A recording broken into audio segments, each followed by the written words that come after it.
तो hello guys, welcome back to my YouTube channel MDZ all round. तो दोस्तों CUCT 2021 MSc chemistry previous year question with solution इस video के अंदर अब मैं डिस्कस करने वाला हूं, प्री डिटेल में डिस्कस करने वाला हूं। तो वैसे स्टूडेंट जो 2022 में पार्टिसिपेट कर रहे हैं CUCT MSc केमिस्ट्री के लिए, तो उस स्टूडेंट प्रीवियस ईयर क्वेश्चन तो सोल्व करना बहुत जरूरी है। तो उस स्टूडेंट के लिए मैं इस वीडियो लेकर आया हूं। इससे पहले मैं आपको बता दूं, पार्ट 1 एक वीडियो बन चुकी है, आपको वीडियो का लिंक डिस्क्रिप्शन में मिल जाएगा और आई बटन पे भी लिंक मिल जाएगा। ये पार्ट 2 बनने वाली है। केमिस्ट्री का 11 नंबर क्वेश्चन से मैं स्टार्ट कर रहा हूं। और जो न्यू चैनल पे विजिट कर रहे हैं तो प्लीज चैनल को सब्सक्राइब कीजिए। अगर आपको वीडियो पसंद आए तो वीडियो को लाइक कीजिए एंड वीडियो लोगों तक शेयर कीजिए। तो अब मैं वीडियो का स्टार्ट करता हूं विदाउट वेस्टिंग योर टाइम्स। जैसे आप देख सकते हैं 11 नंबर क्वेश्चन में इक्विलिब्रियम कांस्टेंट Kp क्या है, इस किससे कोरिलेट कर रहा है। तो फर्स्ट में आप दे रखा है independent of temperature, and second में दे रखा है independent of pressure, and third में दे रखा है इंडिपेंडेंट ऑफ गिब्स एनर्जी, और फोर्थ में दे रखा है इंडिपेंडेंट ऑफ एंथैल्पी। तो इसका क्या ऑप्शन बनने वाली है मैं आपको सोल्यूशन दिखाता हूं। तो जैसे आप देख सकते हैं 11 नंबर का सोल्यूशन क्या है। जैसे मैं आपको बता दूं Kc एंड Kp और Kx के बीच का रिलेशन। तो Kc जो होता है equilibrium constant of concentration, Kp जो होता है equilibrium constant of pressure, and Kx जो होता है equilibrium constant of mole fraction. तो इसके बीच में मैं आपको रिलेशन बताता हूं। इससे आपको आने वाले एग्जामिनेशन की भी प्रिपरेशन हो जाएगी और आपको प्रीवियस ईयर क्वेश्चन का भी प्रिपरेशन हो जाएगी और इसका आंसर भी आपको मालूम चल जाएगा। तो प्लीज आप केयरफुली और माइंड को ओपन करके वीडियो को वॉच कीजिए और वीडियो को लास्ट तक वॉच कीजिए, क्योंकि ये वीडियो आपके हित के लिए है। फर्स्ट में आप देख सकते हैं तो Kp = Kc RT के power delta Ng। Delta Ng क्या होता है, डेल्टा Ng के बारे में आपको बता दूं। तो डेल्टा Ng जो होती है number of moles of gases of product minus number of moles of gases of reactant. मतलब प्रोडक्ट का मोल्स गैस का और रिएक्टेंट का मोल गैस का, उसका डिफरेंस जो होता है वो डेल्टा Ng होता है। ठीक है। सेकंड की बात करें तो Kp और Kx जो होता है उसके बीच में क्या रिलेशन होता है। तो Kp = Kx P के पावर डेल्टा Ng। थर्ड की बात करें तो Kc एंड Kp जो होता है प्रेशर का इंडिपेंडेंट होता है। जैसा आप देख सकते हैं प्रेशर का इंडिपेंडेंट होता है, पर Kx जो होता है वो प्रेशर का डिपेंडेंट होता है। इससे आपको आंसर देखने को मिल जाएगी। जैसे यहाँ पर आप देख सकते हैं प्रेशर का इंडिपेंडेंट होता है Kp। तो फर्स्ट में टेम्परेचर का इंडिपेंडेंट है, सेकंड में आपका प्रेशर का इंडिपेंडेंट है।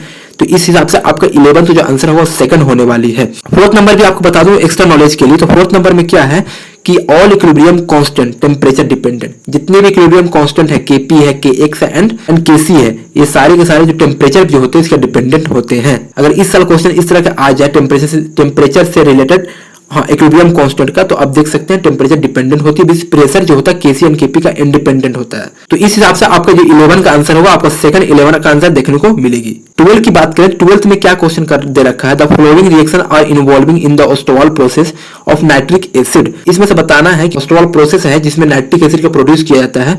तो उसमें जो रिएक्शन पार्टिसिपेट करती है वो आपका A और B और C में कौन सा रिएक्शन पार्टिसिपेट सही है या गलत है आपको बताना है। तो दोस्तों जैसा देख सकते हैं ओस्टोल प्रोसेस जो रिएक्शन होती है आपको नाइट्रिक एसिड की फॉर्मेशन की रिएक्शन होती है।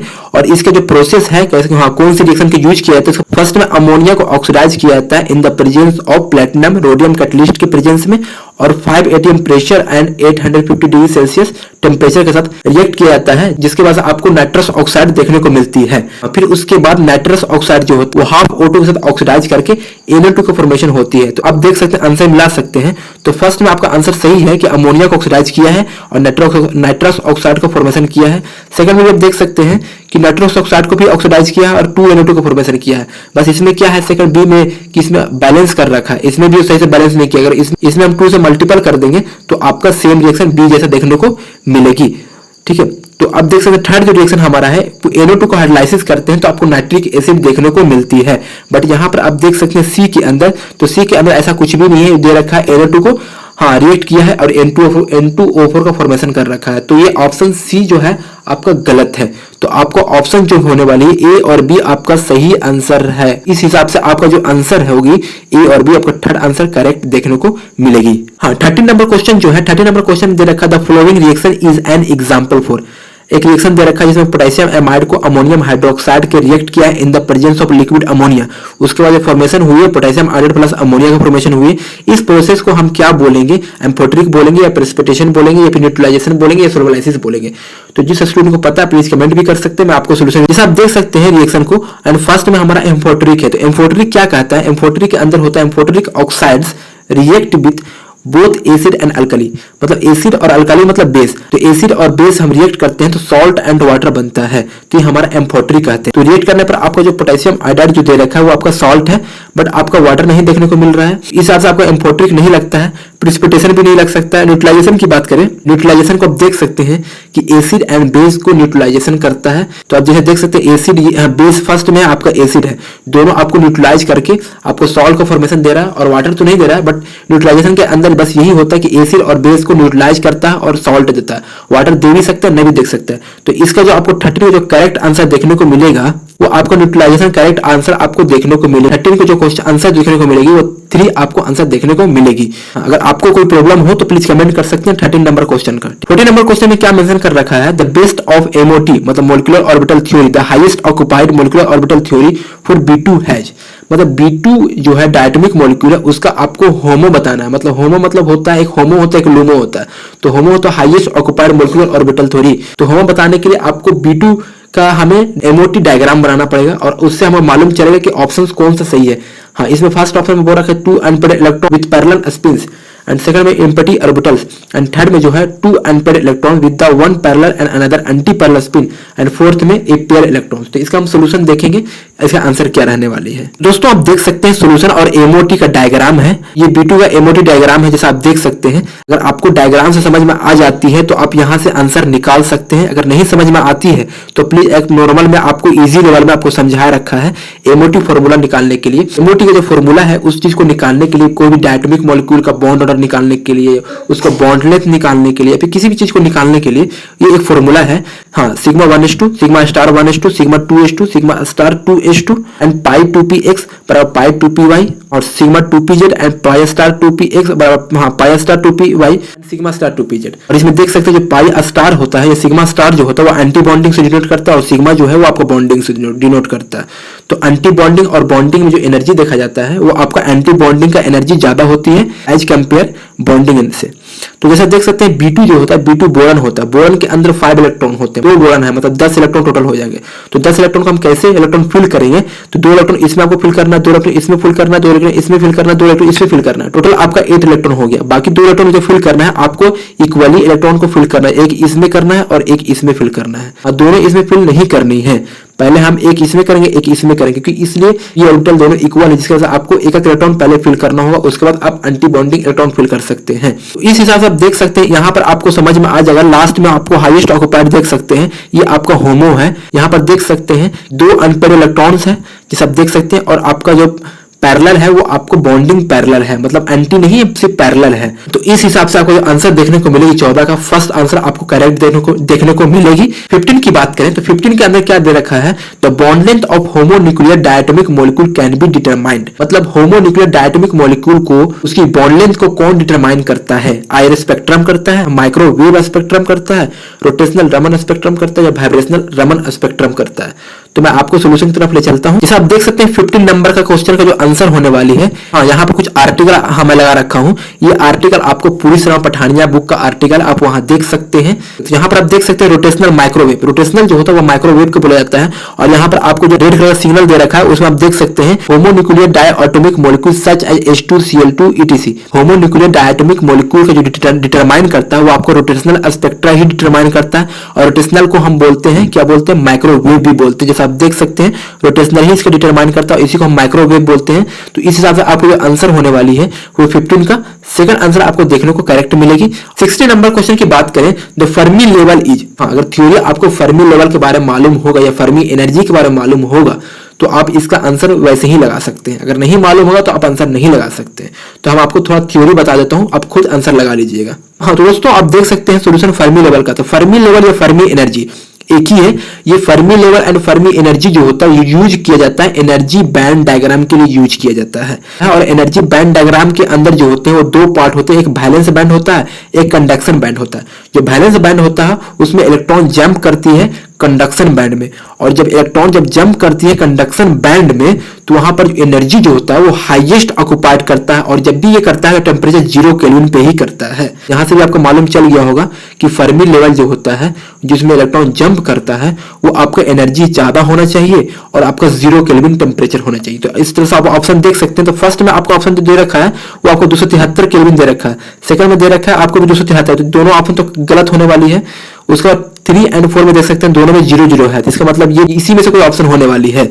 तो अब इसमें देखना क्या एनर्जी हाईएस्ट ऑक्यूपाइड होना चाहिए। तो एनर्जी हाईएस्ट ऑक्यूपाइड किसमें है, वो थर्ड में देखने को मिलेगी एनर्जी हाईएस्ट ऑक्यूपाइड। इसे आप देख सकते हैं energy level of the highest occupied orbital in metal absolute temperature 0।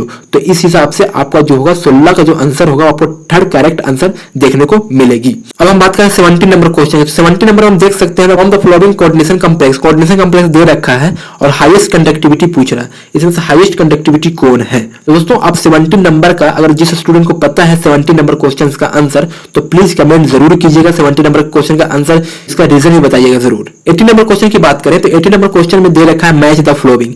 ए से लेकर डी तक एक दे रखा है और 1 से लेकर 4 तक दे रखा है। ये जो क्वेश्चन है वो आपका पॉइंट ग्रुप्स का क्वेश्चन है, मतलब ग्रुप थ्योरी का क्वेश्चन है। वैसे सीयूसीटी के अंदर ग्रुप थ्योरी का कोई सिलेबस नहीं है, बट जनरल नॉलेज के लिए कुछ कंपाउंड को लेकर के पॉइंट ग्रुप पूछ देते हैं। मैं आपको बता देता हूं कौन से कंपाउंड जो होते हैं कितने पॉइंट ग्रुप का होता है, कौन सा कंपाउंड इस पॉइंट ग्रुप का होता है, मैं आपको बता देता हूं। दोस्तों जैसा आप देख सकते हैं इसके अंदर 18 नंबर क्वेश्चन के अंदर आप देख सकते हैं आपको मैच द फ्लोइंग है, पॉइंट ग्रुप है। फर्स्ट क्वेश्चन आपको दे रखा है P double bond O HClBr and second में दे रखा है NOCl एंड थर्ड में दे रखा है CCl से कोऑर्डिनेट करके दे रखा है एंड फोर्थ में दे रखा है वाटर मॉलिक्यूल। वाटर मॉलिक्यूल का पॉइंट ग्रुप जो होता है वो आपका C2 पॉइंट ग्रुप होता है। याद रखिएगा वाटर मॉलिक्यूल का पॉइंट ग्रुप होता है वो C2 पॉइंट ग्रुप होती है।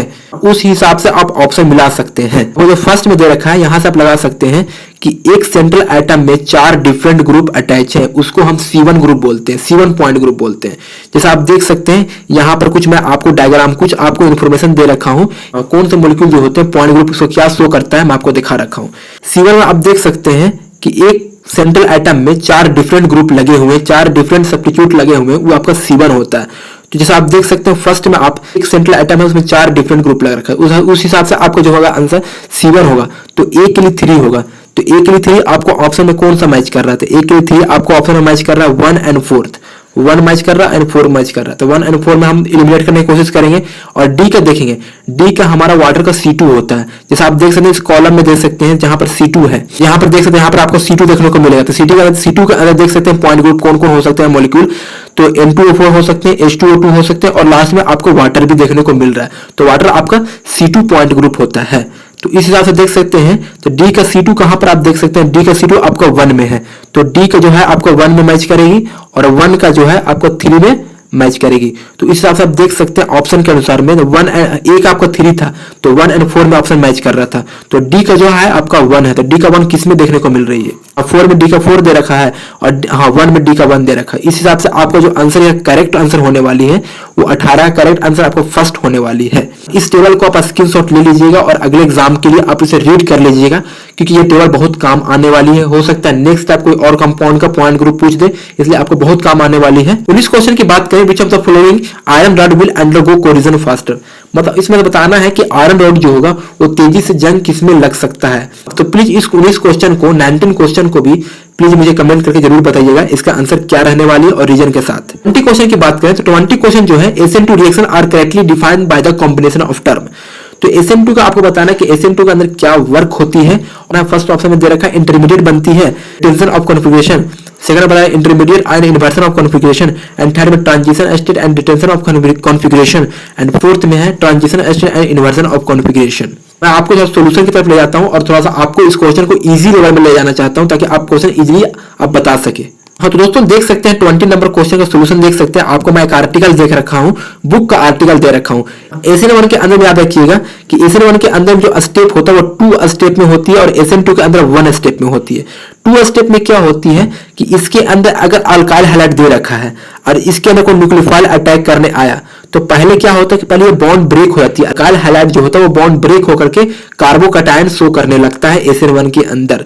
जैसे कार्बोकैटायन शो करने लगता है वैसे ही न्यूक्लियोफाइल अटैक करता है और जो न्यूक्लियोफाइल अटैक करता है उसकी अटैक करने की जो पोजीशन है उसको 2 पोजीशन है, या तो फ्रंट से अटैक कर सकता है या तो बैक से अटैक कर सकता है। अगर फ्रंट से अटैक करेगा तो हमारा रिटेंशन होगा जैसा आप देख सकते हैं और बैक से अटैक करेगा तो हमारा इन्वर्जन होगा। तो ये दोनों का मिक्सचर होता है। SN1 के अंदर क्या होता है, रिटेंशन भी होता है, इन्वर्जन होता है, और दोनों का मिक्सचर जो होता है उसी को हम रेसोमाइजेशन कहते हैं। और SN2 की बात करते हैं, SN2 के अंदर एक ही स्टेप में रिएक्शन होती है, और ये जो न्यूक्लियोफाइल होता है अल्काइल हैलाइड पर अटैक करता है, वैसे ही हाइड्रोजन जो होता है अपनी इलेक्ट्रोनेगेटिविटी के हिसाब से निकल जाती है, और निकलने के बाद यहाँ पर एक ही स्टेप में एक ही स्टेप में रिएक्शन होती है, और यहाँ पर आपको देखने को मिलता है ट्रांजिशन स्टेट इंटरमीडिएट देखने को मिलती है।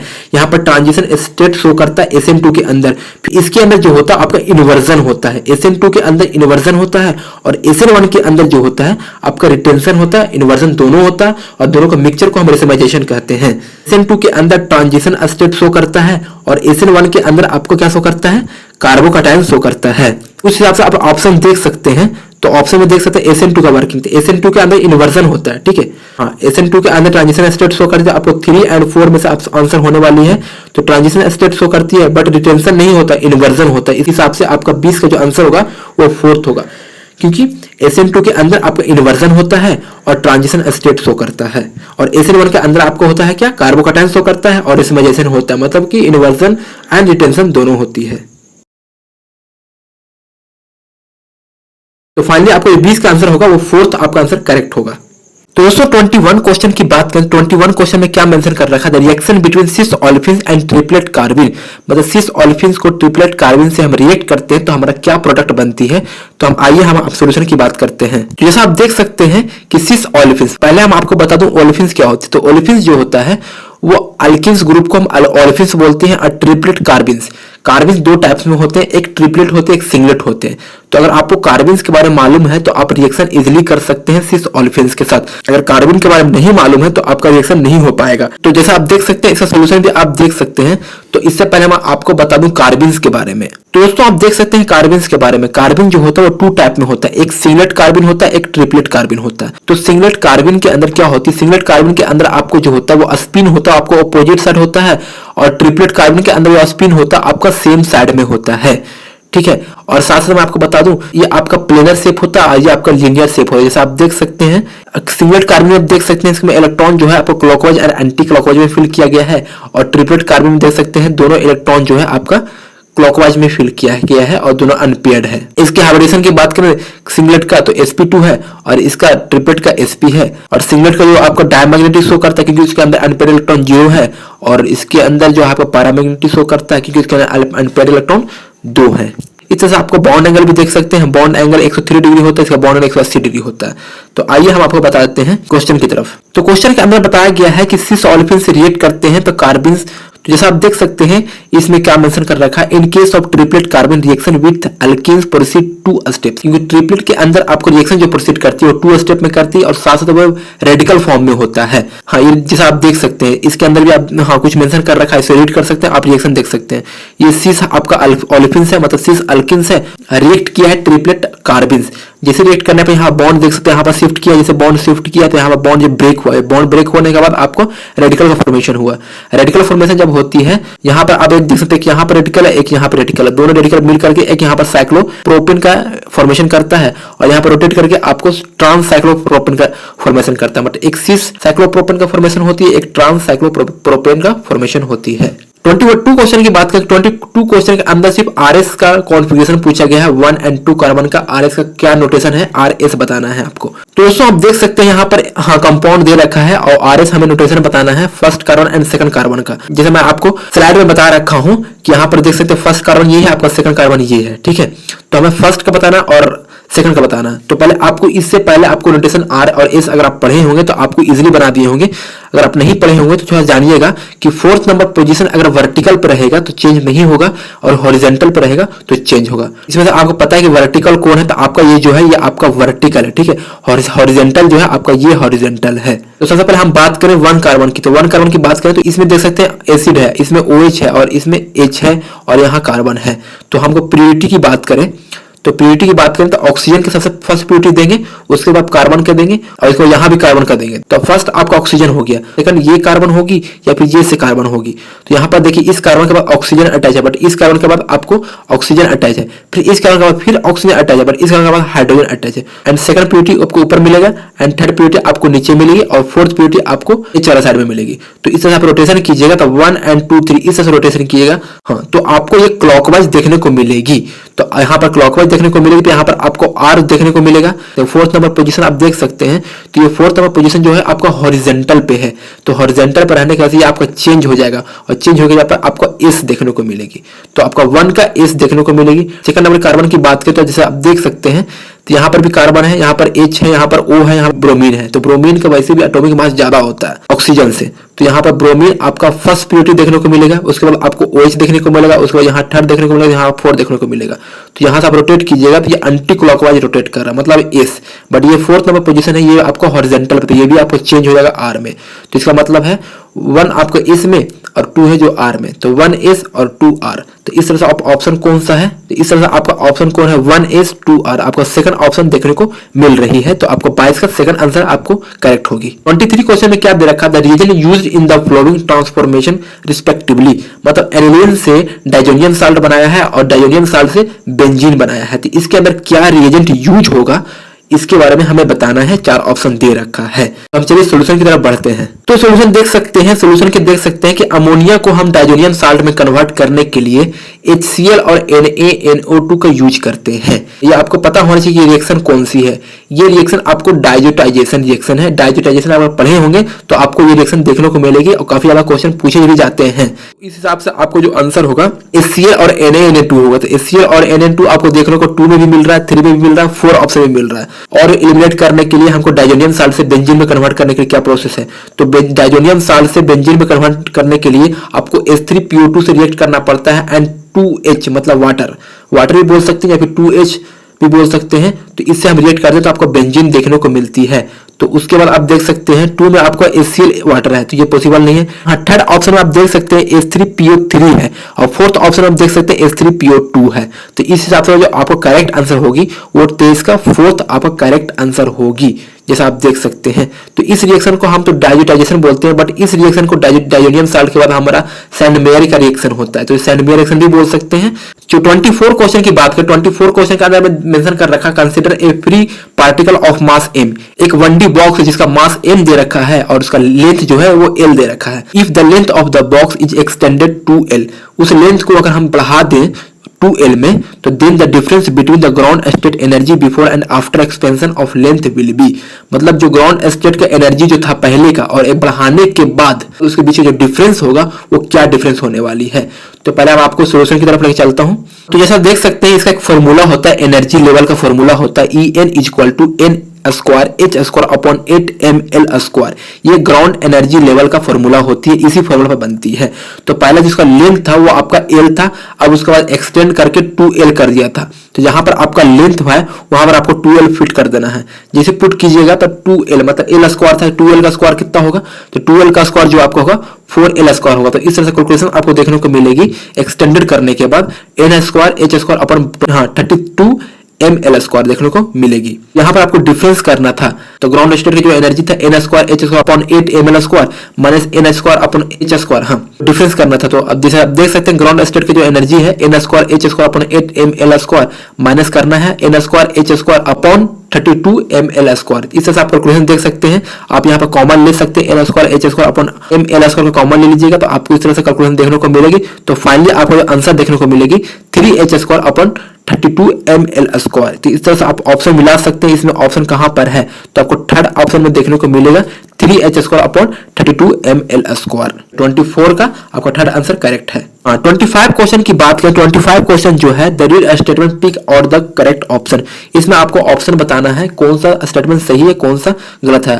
तो ठीक है, तो फर्स्ट स्टेटमेंट दे रखा है metal in low oxidation state are usually a strong reducing agent. Second में दे रखा है to date no example as an oxidising agent is known when the metal is zero oxidation state। इसको answer जानने के लिए हम सॉल्यूशन की तरफ बढ़ते हैं। तो फाइनली इसका आंसर जो होने वाली है आप देख सकते हैं, यहाँ पर रेड में टिक लगा रखा है, यहाँ से आपको मालूम चल जाएगी whose oxidation state increase that loss of electron या donate of electron that is oxidized and reduced is called reduction। मतलब कहने का मतलब इसमें ये लिख रखा है किसी भी एलिमेंट का ऑक्सीडेशन स्टेट इंक्रीज होता है तो वहां पर इलेक्ट्रॉन लूज होता है या इलेक्ट्रॉन डोनेट होता है, जिसकी वजह से वहां पर इलेक्ट्रॉन की कमी होती है और वहां पर ऑक्सीडाइज होता है और वहां पर साथ साथ आपको उल्टा में रिड्यूस भी होती है, तो उस पोजीशन को हम रिड्यूसिंग एजेंट ही बोलते हैं। तो इसका मतलब ये है कि ऑक्सीडेशन स्टेट जितना ज्यादा होगा उतना ज्यादा इलेक्ट्रॉन रिलीज होगी और उतना ज्यादा रिड्यूसिंग एजेंट ज्यादा होगा। तो फर्स्ट ऑप्शन सेशन आप देख सकते हैं कि इसमें लो ऑक्सीडेशन स्टेट और स्ट्रॉन्ग रिड्यूसिंग एजेंट, तो यहाँ पर गलत हो गया कि ऑक्सीडेशन स्टेट जितना ज्यादा होता है उतना ज्यादा आपका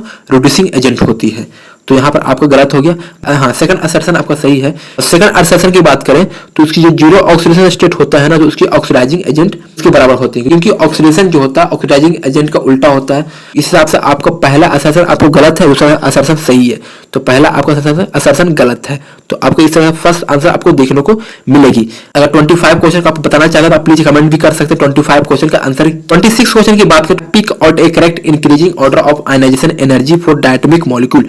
डायटोमिक मॉलिक्यूल दे रखा है और इसमें आपको आयनाइजेशन एनर्जी का ऑर्डर बताना है। तो दोस्तों आप देख सकते हैं कि डायटोमिक मॉलिक्यूल का आपको ऑर्डर बताना है, एक N2 का बताना है, एक O2 का बताना है और एक NO का बताना है आपको आयनाइजेशन एनर्जी। तो जैसा आप देख सकते हैं सबका आयनाइजेशन एनर्जी का डायटोमिक मॉलिक्यूल का डाटा दे रखा है।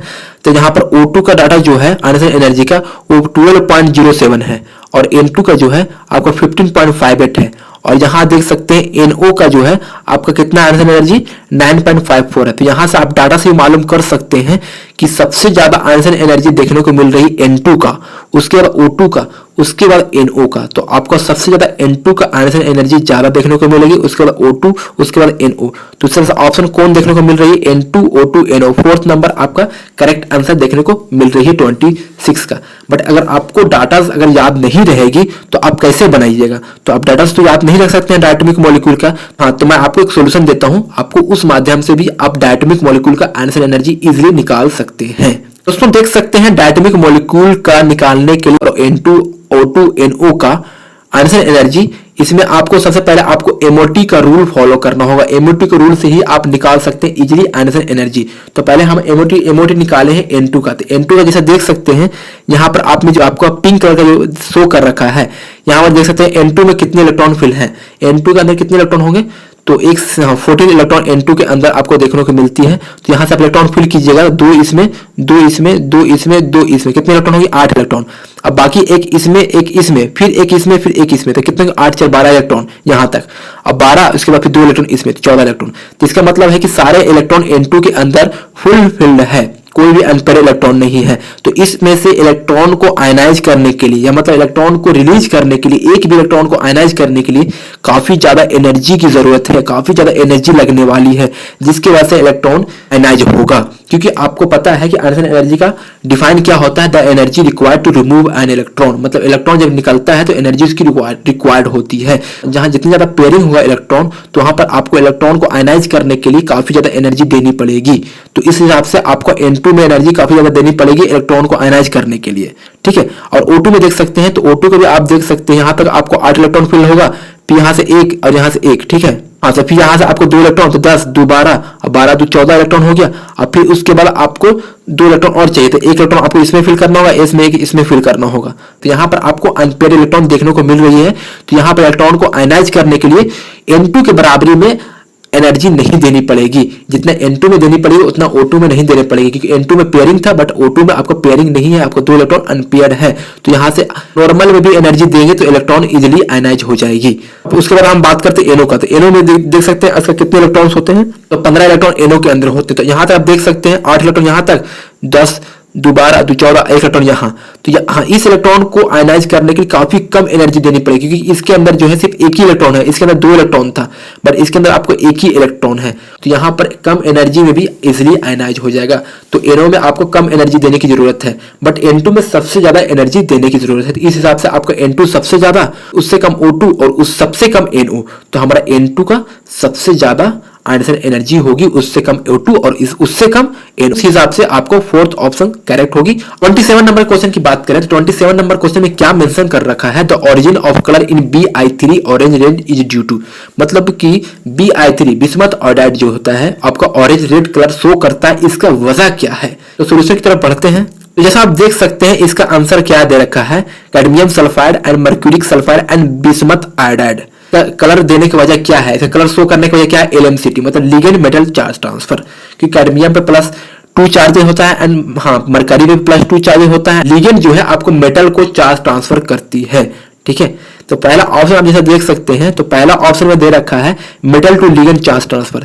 तो metal to ligand charge transfer नहीं हो पाएगा। हाँ, metal to ligand charge transfer तब होता है जब आपका लिगेंड पाई एक्सेप्टर होता है। जब लिगेंड आपका पाई एक्सेप्टर होगा तो आपका metal to ligand charge transfer होगी। बट यहाँ पर LMCT, यहाँ पर पाई एक्सेप्टर नहीं है कोई लिगेंड, तो यहाँ पर आपको लिगेंड टू मेटल ट्रांसफर होगा, क्योंकि लिगेंड जो है आपको मेटल को चार्ज ट्रांसफर कर रहा है, जिसकी वजह से आपका कलर शो कर रही है। इसका जो करेक्ट आपका आंसर होगा आपका ligand to metal charge transfer होगा। 28 क्वेश्चन की बात करूं तो 28 क्वेश्चन में क्या मेंशन कर रखा है, the aqueous solution of which of the following compound is the best conductor of electric current. तो सिंपल सा आंसर है कौन ऐसे कंपाउंड है, इस ऑप्शन में कौन सा ऐसे कंपाउंड है जो आपको एक्वस सॉल्यूशन में उसकी इलेक्ट्रिक करंट बेस्ट पास होती है। तो first hydrochloric acid, second acetic acid, ammonia, fructose. तो फ्रक्टोज में तो नहीं होने वाली, अमोनिया भी नहीं होने वाली, एसिटिक में भी नहीं होने वाली। इसलिए जो करेक्ट आंसर है ना वो आपको HCl है। HCl इतना अच्छा है कि एक्वस सॉल्यूशन में उसके अंदर इलेक्ट्रिक करंट इजीली पास होती है और बहुत तेजी से पास होती है, बेस्ट कंडक्टर है ये। 28 जो आपका आंसर होने वाली है, आपको फर्स्ट आंसर आपको देखने को मिलेगी। 29 की बात करें तो 29 जो होता है bathochromic shift in UV vis spectroscopy refer, मतलब बाथोक्रोमिक शिफ्ट जो होता है यूवी विज में वो कहां शिफ्ट करती है, वेवलेंथ उसकी लॉन्गर वेवलेंथ में शिफ्ट करती है या फिर शॉर्टर वेवलेंथ में शिफ्ट करती है, ब्लू शिफ्ट में शिफ्ट करती है या फिर रेड शिफ्ट में शिफ्ट करती है। तो इसको जानने के लिए आपको छोटी सी इन्फॉर्मेशन जानना जरूरी है। दोस्तों आप देख सकते हैं इसका जो आंसर है बाथोक्रोमिक शिफ्ट का, तो बाथोक्रोमिक शिफ्ट यहाँ पर मेंशन कर रखा है। Bathochromic shift is change of a spectral band position of the absorption, reflection, transmittance of or emission spectrum of molecule to longer wavelength। मतलब ये जो होता है बाथोक्रोमिक शिफ्ट जो होता है ये लॉन्गर वेवलेंथ में जाके शिफ्ट होती है।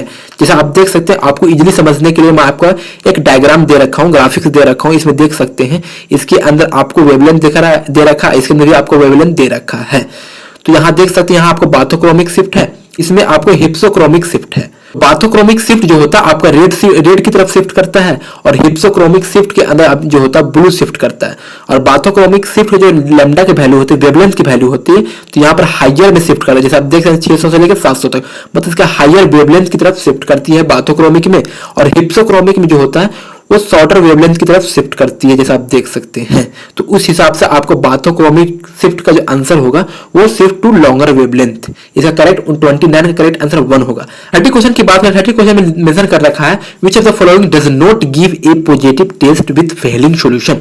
फेलिंग सॉल्यूशन में कौन सा पॉजिटिव टेस्ट नहीं देती है। तो हमको सॉल्यूशन की तरफ चलते हैं, आपको बताता हूँ। दोस्तों देख सकते हैं फेलिंग सॉल्यूशन के बारे में बता देता हूं। तो फेलिंग सॉल्यूशन जनरली जो रिड्यूस करता है एल्डिहाइड ग्रुप या कीटोन ग्रुप को भी जनरली रिड्यूस करता है और उसमें पॉजिटिव टेस्ट देती है। तो जिस ऑप्शन के अंदर में आपका एल्डिहाइड या कीटोन ग्रुप प्रेजेंट होगा वो आपका फेलिंग टेस्ट पॉजिटिव देगा। तो गैलेक्टोज के अंदर एल्डिहाइड कीटोन ग्रुप प्रेजेंट होता है, मालोज के अंदर भी शायद कीटोन ग्रुप प्रेजेंट होता है, फ्रक्टोज के अंदर भी कीटोन ग्रुप प्रेजेंट होता है, बट सुक्रोज के अंदर प्रेजेंट नहीं होता है। तो इस हिसाब से जो आंसर होगा वो आपको पॉजिटिव टेस्ट किसमें नहीं देगा, आपको सुक्रोज में पॉजिटिव टेस्ट, फेलिंग सॉल्यूशन का पॉजिटिव टेस्ट नहीं देने वाली है। वैसे भी आपको सुक्रोज जो है पॉलीसैकेराइड होता है, पॉलीसैकेराइड के अंदर भी आपका फेलिंग टेस्ट जो होता है वो नेगेटिव ही देती है। तो फाइनली इस तरह से आपका आंसर 30 का जो आंसर होगा वो फोर्थ आपका करेक्ट आंसर देखने को मिलेगी। तो फिलहाल अभी के लिए इतना ही, आपको 30 क्वेश्चन मैंने कवर करा दिया हूं, एक से लेकर 30 क्वेश्चन तक। बाकी क्वेश्चन कुछ बचे हैं तो आपका 3 या 4 पार्ट में आपको कंप्लीट करा दूंगा। CUCT MSc केमिस्ट्री 2021 के जो क्वेश्चन पूछे गए थे उसी कंप्लीट मैं करा दूंगा। 2 या 3 वीडियो के अंदर मैं और करा दूंगा आपको। आई होप इस वीडियो से आपको बहुत ज्यादा इन्फॉर्मेटिव लगी होगी, सपोर्टिव लगी होगी। अगर वीडियो पसंद आती है तो वीडियो को जरूर लाइक कीजिएगा एंड चैनल को भी सब्सक्राइब जरूर कीजिएगा। तो अभी के लिए इतना ही, मिलते हैं नेक्स्ट वीडियो में नेक्स्ट अपडेट के साथ। तब तक के लिए थैंक्स।